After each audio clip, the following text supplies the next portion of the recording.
أعوذ بالله من الشيطان الرجيم بسم الله الرحمن الرحيم ألم تر إلى ربك كيف مد الظل ولو شاء لجعله ساكنا ثم جعلنا الشمس عليه دليلا ثم قبضناه إلينا قبضا يسيرا وهو الذي جعل لكم الليل لباسا والنوم سباتا وجعل النهار نشورا وهو الذي يرسل الرياح بشرا بين يدي رحمته وأنزلنا من السماء ماء طهورا لنحيي به بلدة ميتا ونسقيه مما خلقنا أنعاما وأناسيا كثيرا ولقد صرفناه بينهم ليذكروا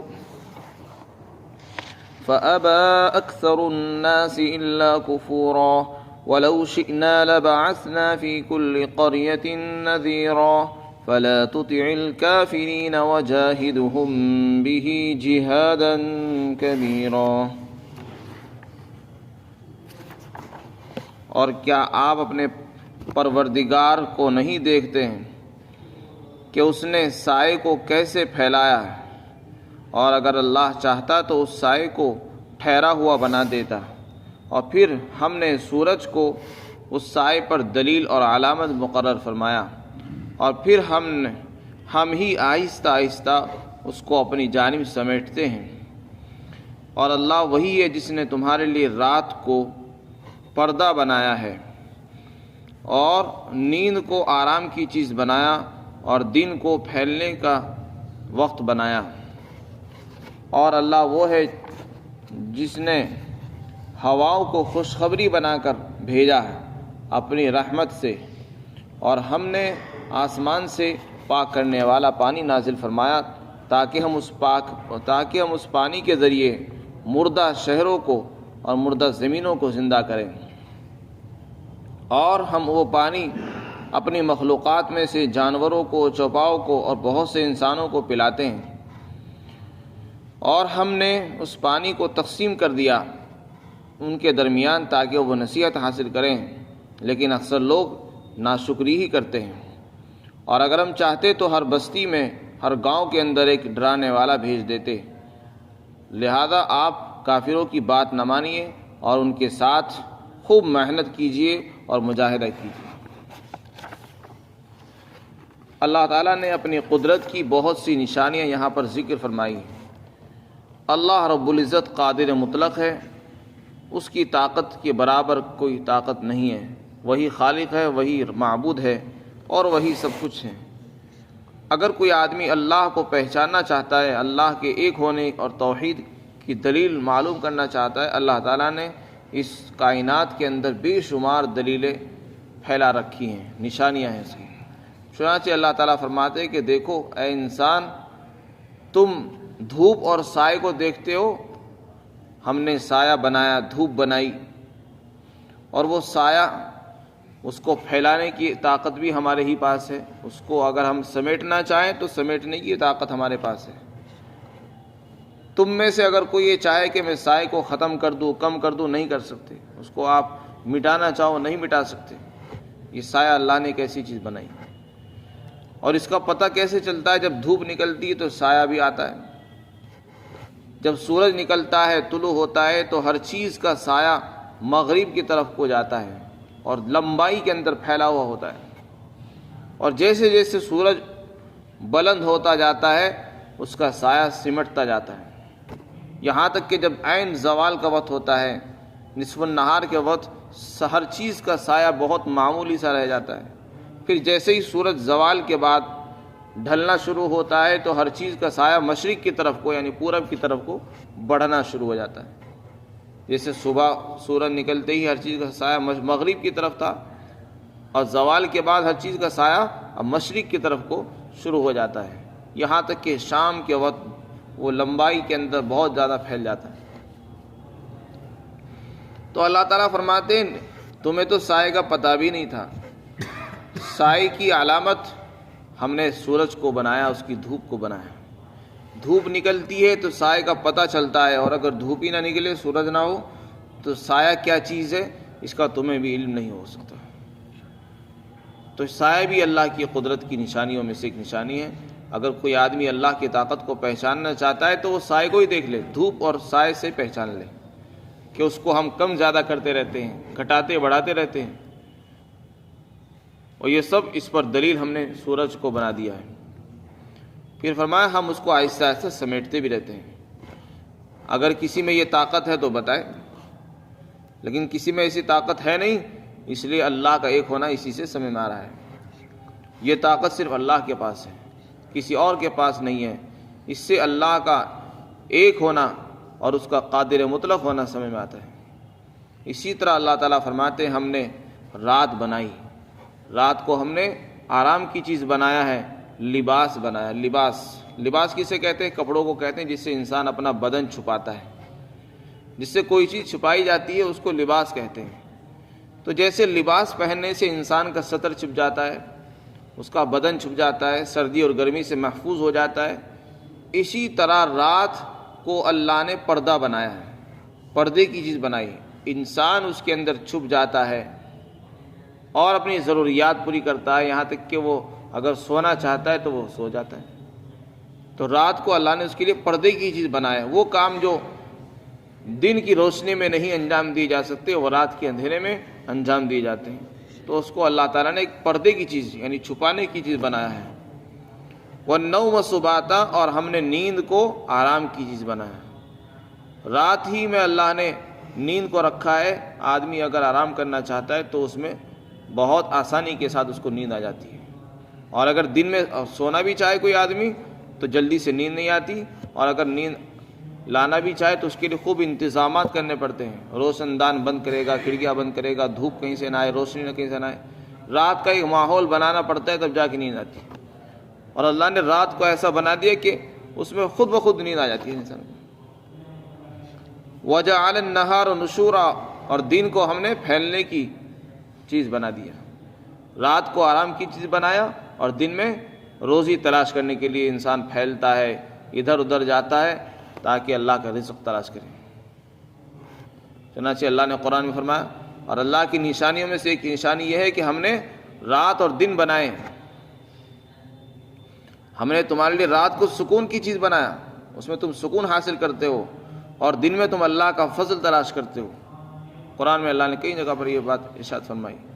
تو رات جو ہے وہ سکون کی جگہ چیز بنائی ہے اللہ نے۔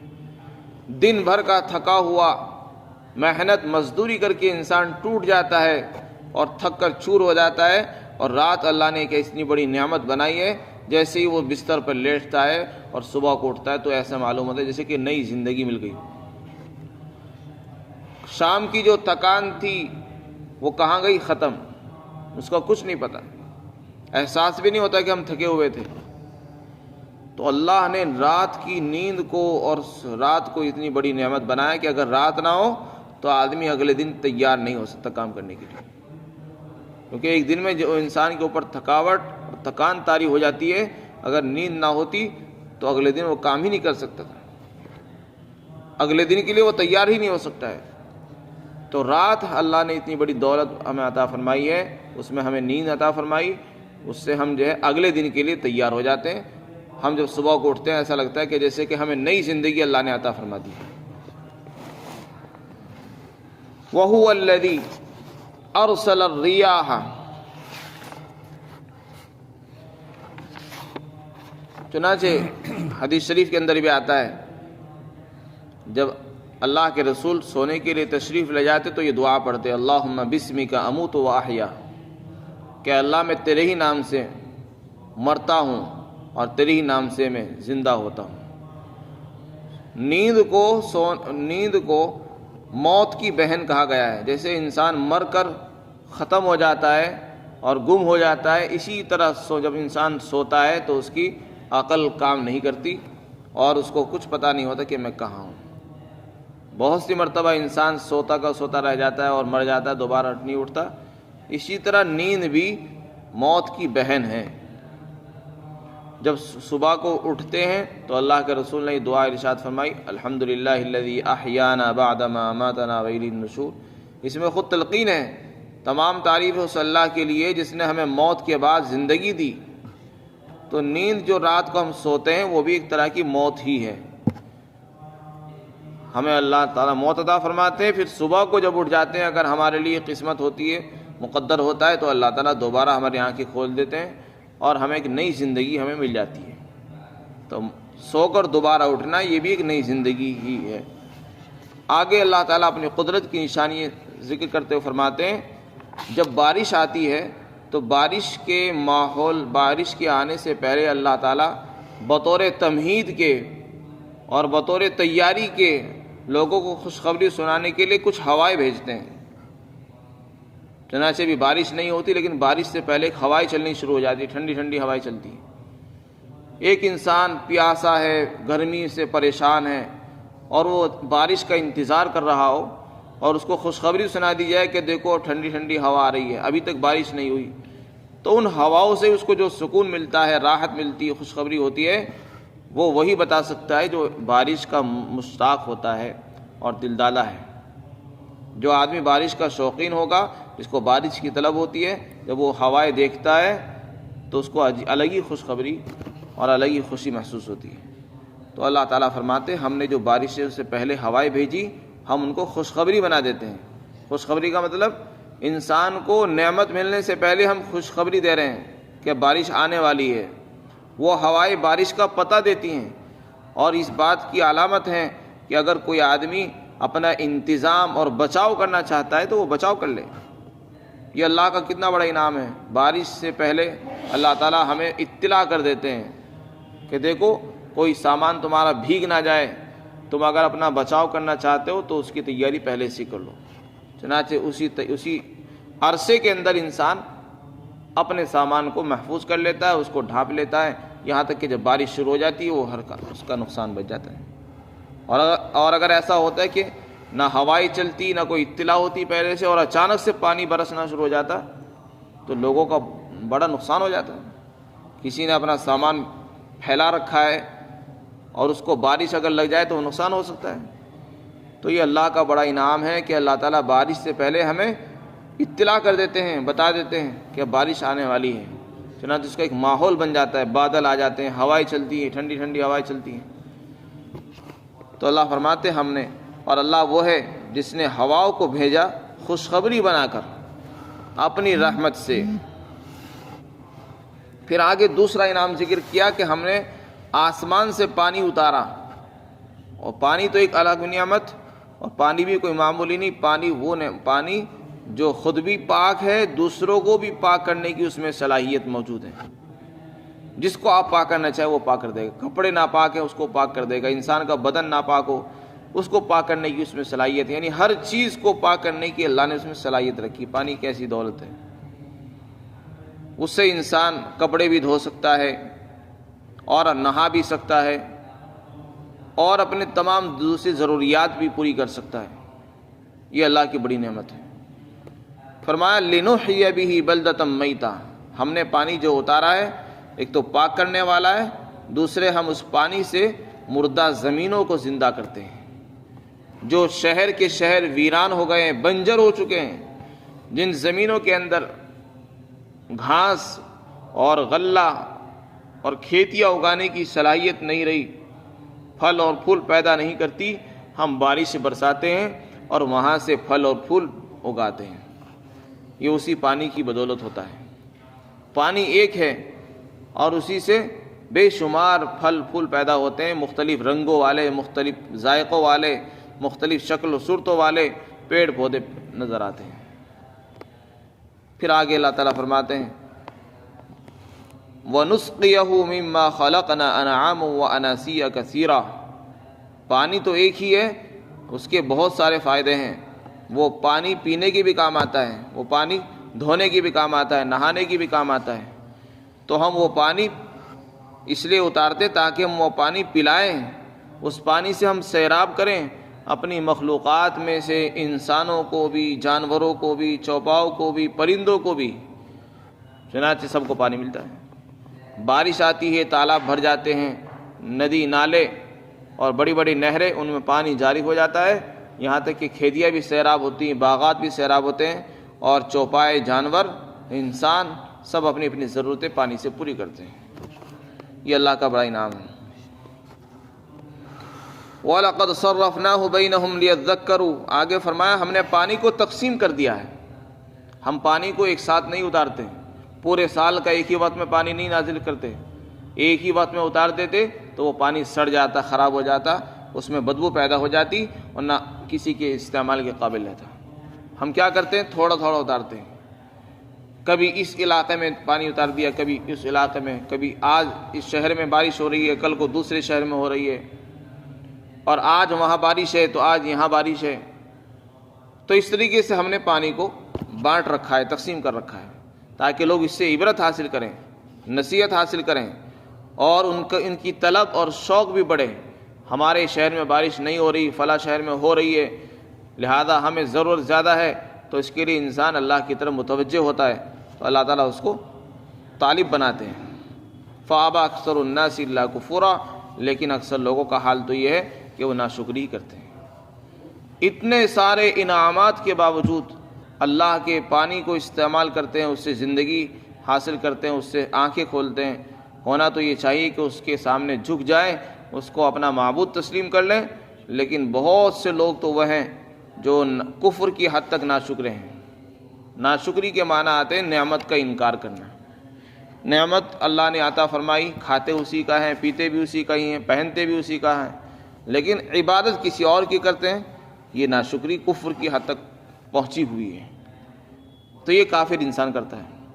مسلمان بھی کرتے ہیں، مسلمانوں کی ناشکری کفر کی حد تک تو نہیں بڑھی ہوئی، البتہ وہ گناہ کرتے ہیں۔ اللہ کی نعمتیں کھا رہے ہیں لیکن اللہ کے احکام پر نہیں چلتے، نماز نہیں پڑھ رہے ہیں، روزہ نہیں رکھ رہے ہیں، حج نہیں کر رہے ہیں، زکوٰۃ نہیں دے رہے ہیں، اور اللہ نے جن احکامات کا ان کو مکلف بنایا ان کو چھوڑے ہوئے ہیں، گناہوں میں لگے ہوئے ہیں، حالانکہ وہ ایمان کا دعویٰ کر رہے ہیں۔ تو ایسے لوگ بھی ناشکرے ہی کہلاتے ہیں۔ اللہ کی نعمت کھا کر اللہ کا حکم پورا نہ کرنا، یہ اللہ کی نعمت کی ناشکری ہے۔ اللہ نے جو نعمتیں ہمیں عطا فرمائی ہے وہ اس لیے تاکہ اس کا شکر ادا کیا جائے۔ پھر آگے اللہ رب العزت نے ایک بات ارشاد فرمائی کہ اے محمد صلی اللہ علیہ وسلم، ہم نے آپ کو خاتم النبیین بنایا ہے، ہم نے قیامت تک آنے والے سارے انسانوں کے لیے آپ کو نبی بنا کر بھیجا ہے۔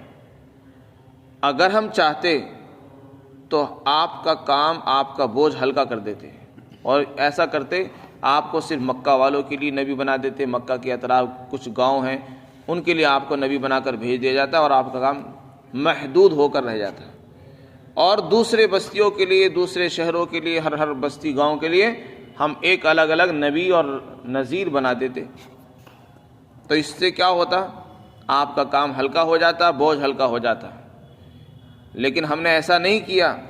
اگر ہم چاہتے تو ہر گاؤں کا ایک الگ نبی، ہر گاؤں کا ایک الگ نذیر، ڈرانے والا بھیج دیتے۔ ہمارے اندر اتنی طاقت تھی کہ ہم ہر گاؤں کے لیے، ہر شہر کے لیے، ہر بستی کے لیے ایک الگ نبی بنا دیتے۔ ہم نے ایسا نہیں کیا، ہم نے صرف آپ کو نبی بنایا ہے اور آپ کو ساری ذمہ داریاں دی ہیں۔ قیامت تک آنے والے سارے انسانوں کا نبی آپ ہی کو بنایا، یہ آپ کا مقام اونچا کرنے کے لیے ہے۔ آپ کو امام الانبیاء جو بنایا گیا وہ اسی لیے کیونکہ آپ کو ذمہ داری بھی زیادہ دی گئی ہے، آپ کا کام بھی بڑا ہوا ہے۔ پہلے نبی آتے تھے علاقوں کے لیے، کوئی اپنے شہر کے لیے، کوئی اپنے گاؤں کے لیے، کوئی اپنی بستی کے لیے ہے، بس ان کا دائرہ محنت کا میدان محدود ہوتا تھا۔ آپ کی محنت کا میدان پھیلا ہوا ہے قیامت تک کے انسانوں کے لیے، اور ساری دنیا کے انسانوں کے لیے آپ نبی بن کر آئے۔ آپ کی نبوت صرف مکہ تک کے لیے لوگوں کے لیے نہیں، یا صرف مدینہ کے لوگوں کے لیے نہیں تھی، بلکہ دنیا جہان میں بسنے والے سارے انسانوں کے لیے آپ نبی بن کر آئے۔ ہم نے آپ کو نبی بنایا، تو جب ہم نے آپ کو ذمہ داری بڑی دی ہے تو آپ کا کام بھی بڑا ہے، آپ کو تو محنت میں لگنا چاہیے۔ لیکن لوگ کیا کریں گے؟ جو کافر ہیں ان کو یہ بات پسند نہیں آئے گی کہ آپ ان پر محنت کریں اور آپ ہر ایک کو دین کی دعوت دیں، تو لوگ کیا کہیں گے کہ آپ بس ہمیں دعوت نہ دیں، آپ جو ہے دین کے کاموں میں مداہنت سے کام لیں، اور آپ جو ہے فلاں کام کو چھوڑنے کی کسی کو ترغیب نہ دیں، تعلیم نہ دیں، اور آپ یہ دعوت نہ دیں، یہ دیں، یہ نہ دیں۔ اس کام کے کرنے کا حکم کریں، اس کا نہ کریں، تو ہر آدمی یہ چاہے گا کہ ہماری مرضی سے آپ دعوت دیں۔ اس لیے فرمایا لوگ آپ کی دعوت میں رکاوٹ بنیں گے، لوگ چاہیں گے کہ آپ اپنی محنت کو روکیں، کم کریں، ہر چیز کے خلاف نہ بولیں، تو فرمایا تم کافروں کی بات مت ماننا، میری بات ماننا ہے صرف۔ میں نے نبی بنایا، کافروں نے تم کو نبی نہیں بنایا کہ تم ان کی مرضی پر چلنے لگو، وہ کہیں کہ ایسا کرو اور ایسا نہ کرو، یہ آپ کا کام نہیں ہے، نہ آپ کا منصب ہے۔ تو لہذا آپ نہ کافروں کی بات مانیے بلکہ محنت میں لگ جائیے، اور اگر وہ حجت بازی کرے تو ان سے مقابلہ کیجیے، ان سے جہاد بھی کیجیے، اور خوب ڈٹ کر ان سے مقابلہ کیجیے۔ یہ آپ صلی اللہ علیہ وسلم کو حکم دیا جا رہا ہے۔ فرمایا اگر ہم چاہتے تو ہر بستی میں نذیر بھیج دیتے، لیکن ہم نے ایسا نہیں کیا۔ اچھا اگر ہم نے ایسا نہیں کیا تو لوگ آپ سے لڑیں گے، تو لہذا آپ ان کی بات نہ مانیے، آپ کو منع فرما دیا۔ اللہ تعالیٰ ہم سب کو